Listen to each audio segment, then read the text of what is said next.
In a moment that resonated far beyond the scoreboard, Anthony Rubio, the son of U.S. Senator Marco Rubio, made his collegiate football debut for the Florida Gators by scoring a touchdown in the Gasparilla Bowl against Tulane. With just over a minute left in the game and the Gators leading 33-0, the 5'9", 173-pound walk-on running back burst through the defense for a 9-yard run that culminated in a score-igniting jubilation on the Florida sideline and earning him a place in the team's history. For many observers, Rubio's touchdown might have seemed like a mere consolation score in what was already a decisive victory. However, for Anthony, it symbolized a culmination of hard work and perseverance as he finally stepped onto the field after a year of training without game action. In his first collegiate game, he recorded 6 carries for 32 yards. But it was the touchdown that truly marked his entry into the sport at a competitive level. It was a really nice moment for the redshirt freshman who was seeing the field for the first time this season, noted a social media enthusiast who captured the moment. Rubio's journey to this point began at Belen Jesuit in Miami, where he followed in his father's footsteps to the University of Florida, albeit not on a scholarship like his father had during his brief collegiate football career at Tarkio College. The touchdown not only fulfilled a personal dream for Anthony but also showcased the depth of talent and determination within the Gators program, drawing a positive response from fans and teammates alike. In the wake of this sporting success, Senator Rubio's focus has shifted to pressing issues in his role as Secretary of State.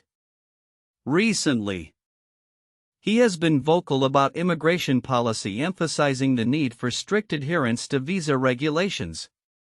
In a pointed commentary, Rubio underscored that visiting the United States is a privilege that can be revoked. This statement comes amid increasing scrutiny of foreign nationals, particularly in light of recent protests involving foreign students in the U.S. "We have to ensure that we protect our national security," Rubio stated, reminding visa holders that their legal status could be scrutinized even after entry. He referred to the Immigration and Nationality Act, which stipulates that those who engage in activities supporting terrorist organizations could face visa revocation and deportation. This strict stance reflects the administration's broader strategy to maintain national security while addressing immigration concerns effectively. As the Gators celebrate their victory and Anthony Rubio's touchdown, the implications of Senator Rubio's policies continue to resonate within the realm of international affairs and immigration. The administration's aggressive approach towards visa enforcement signals a tightening of immigration policies, potentially reshaping how foreign nationals perceive their standing in the U.S. Looking ahead, both Rubio and his son find themselves in pivotal moments, one on the football field and the other in the corridors of power. As Anthony continues to navigate his athletic career, Senator Rubio's actions may redefine the relationship between the U.S. and foreign nationals, particularly in sensitive areas such as tourism and education. The unfolding developments in both arenas will be closely watched as they carry the potential to influence public sentiment and policy in significant ways. In a landscape increasingly defined by geopolitical tensions and military posturing, U.S. Defense Secretary Pete Hegseth has emerged as a central figure in the discourse surrounding America's foreign policy, particularly regarding Iran and China's expanding influence.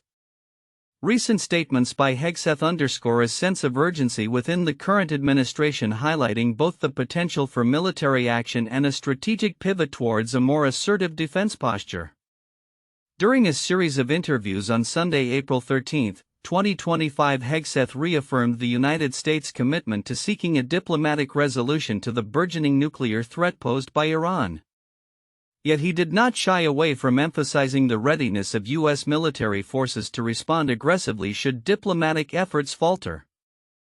"We've shown a capability to go far, to go deep, and to go big," Hegseth stated during a segment on CBS's Face the Nation, illustrating the administration's willingness to resort to military means if necessary to prevent Iran from acquiring nuclear weapons. This warning came on the heels of recent indirect negotiations between U.S. and Iranian diplomats in Oman, which Hegseth described as productive and a good step. However, the specter of military action looms large, with President Donald Trump reiterating that the U.S. is prepared for a military response in conjunction with Israel if talks fail. If it requires military, we're going to have military, Trump asserted, emphasizing Israel's significant role in any potential military strategy. As tensions over Iran's nuclear capabilities remain high, Hegseth's comments reflect a broader concern regarding national security. Analysts have warned that Iran may be on the brink of developing a deliverable nuclear weapon, a possibility Tehran vehemently denies. The urgency of the situation is compounded by the Biden administration's previous withdrawal from the multi-nation nuclear agreement in 2018, which has left a vacuum that is now being filled by escalating threats.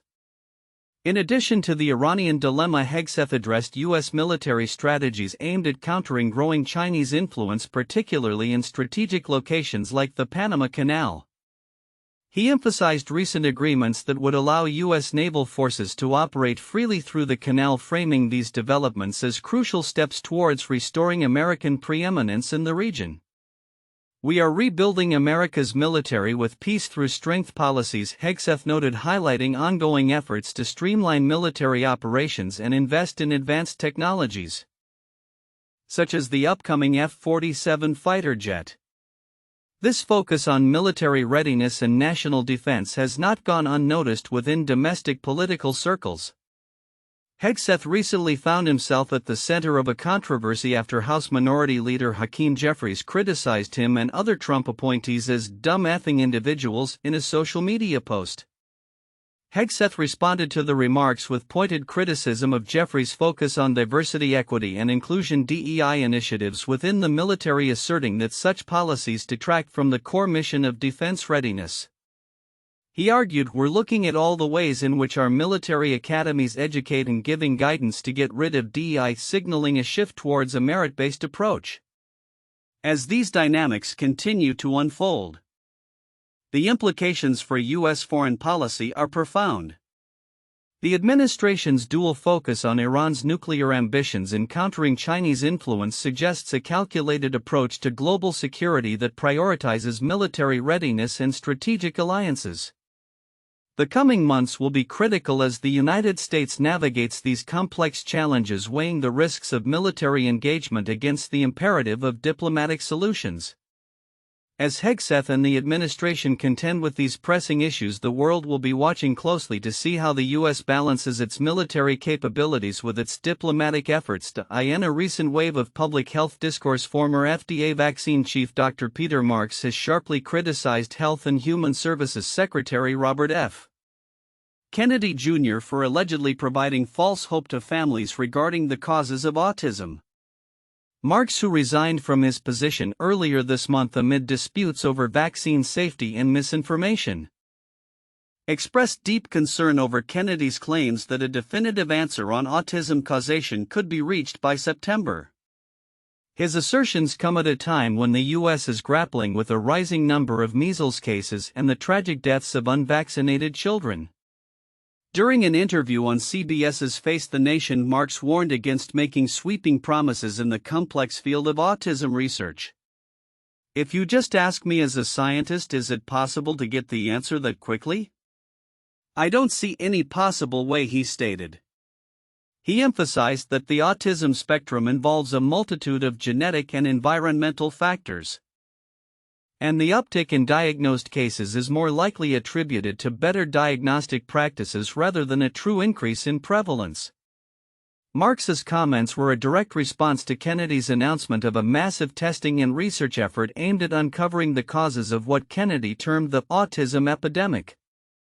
In a statement, Kennedy claimed that by September the initiative would have identified the causes and be ready to eliminate certain exposures, a timeline that Marks found unrealistic and potentially harmful. "Giving people false hope is something you should never do," he added, underscoring the ethical implications of making such promises. Kennedy's commentary on autism is not isolated. It follows his continued efforts to connect rising autism rates to environmental toxins, including vaccines, despite a wealth of scientific evidence disproving such claims. Marks was unequivocal in his defense of vaccines, stating, "I will not accept as a cause of autism any of the vaccines we use because we've studied them in so many millions of children. His resignation from the FDA was marked by a pointed critique of Kennedy's approach, which he described as undermining public trust in established vaccines. The urgency of this discussion is amplified by the ongoing measles outbreak in the United States, which has recently resulted in the deaths of 3 individuals, including 2 unvaccinated children in Texas. Marx criticized Kennedy's response to these deaths, asserting this is the epitome of an absolute needless death. These kids should get vaccinated, that's how you prevent people from dying of measles. In contrast, Kennedy has downplayed these fatalities by suggesting they are expected in the context of infectious disease.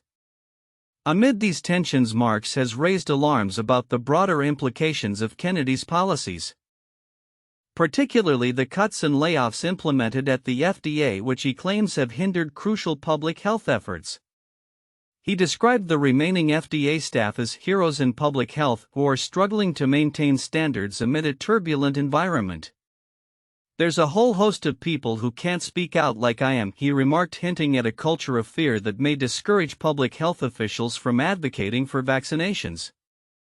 As the debate unfolds, public health experts are calling for a return to evidence-based discussions around vaccines and autism, emphasizing the need for transparent dialogue free from misinformation. Marx's departure from the FDA and his subsequent comments serve as a clarion call to prioritize scientific integrity in health policy, particularly in the face of rising skepticism and misinformation surrounding vaccines. Looking ahead, the intersection of public health policy, vaccine advocacy, and the ongoing discourse about autism will likely remain contentious, especially as the Biden administration navigates the fallout from the previous administration's handling of health information. With the stakes higher than ever, the challenge lies in restoring public trust in vaccines and ensuring that discussions about autism remain grounded in rigorous scientific inquiry rather than speculation or fear. In a case that has captured national attention, the defense team for Luigi Mangione, the 26-year-old accused of murdering United Healthcare CEO Brian Thompson, is challenging Attorney General Pam Bondi's bid to impose the death penalty on their client. In a recent court filing, Mangione's lawyers assert that Bondi's public announcement of her intention to seek capital punishment was not only premature but also a calculated political maneuver designed to garner attention for her newly launched Instagram account. This is a political stunt, the defense argues. The stakes could not be higher. The United States government intends to kill Mr. Mangione as a political stunt. They contend that Bondi's highly publicized declaration on April 1, which included a press release and appearances on major news outlets, has prejudiced potential jurors against Mangione, who has yet to be indicted on federal charges. They claim that the Attorney General's media blitz disregards Mangione's presumption of innocence and fails to adhere to Justice Department protocols for determining whether to pursue the death penalty. Mangione is facing serious charges, including murder by firearm and stalking following the shooting death of Thompson outside a Manhattan hotel last December. The situation escalated into a high-profile manhunt that ended with Mangione's capture at a McDonald's in Pennsylvania. In the aftermath of the murder, which has deeply resonated with the public due to Thompson's status as a father of 2, Mangione has surprisingly garnered a following, with supporters expressing outrage towards the health insurance industry and even contributing over $850,000 to a legal defense fund. In announcing the death penalty pursuit, Bondi described Thompson's murder as a premeditated, cold-blooded assassination that shocked America. She framed her decision within the context of the Trump administration's broader agenda to combat violent crime. "After careful consideration, I have directed federal prosecutors to seek the death penalty in this case as we carry out President Trump's agenda to stop violent crime and make America safe again," she stated. However, Mangione's defense team is calling for the court to intervene, arguing that Bondi's actions could irreparably harm their client's right to a fair trial. They emphasize that the Attorney General's comments, particularly in a capital case, create a toxic environment for jury selection. The court simply cannot sit back and do nothing while a grand jury is convened which has been exposed to this sort of malicious intentional prejudice, they declared. As the case unfolds, the implications of Bondi's actions and the defense's allegations raise critical questions about the intersection of law, politics, and media in high-stakes criminal proceedings. The Justice Department has yet to respond to the allegations made by Mangione's legal team, and the outcome could set significant precedents regarding how public officials communicate about ongoing legal cases, particularly those involving capital punishment. Looking ahead, the legal battle over the death penalty in this case is likely to intensify. As the defense seeks to protect Mangione's rights under the Constitution while grappling with the sensationalism that often surrounds high-profile cases. As public opinion sways and media narratives develop, the unfolding drama promises to keep both the legal community and the public riveted. In recent days, a wave of public discourse has emerged surrounding Treasury Secretary Scott Bessent, particularly in light of his recent comments regarding retirees and their attention to the stock market. Bessent, who was appointed to his position amidst a backdrop of economic uncertainty, suggested during an appearance on NBC's Meet the Press that many individuals nearing retirement are largely indifferent to day-to-day market fluctuations. This assertion has sparked significant backlash from the very demographic he referenced. According to a survey conducted by Ron Lieber from the New York Times, over 90% of nearly 400 respondents who are on the cusp of retirement indicated they are actively monitoring the stock market.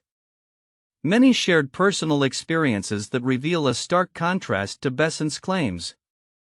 One respondent, Nancy London, noted her struggle with Parkinson's disease, emphasizing the necessity of closely watching market performance to safeguard her limited resources.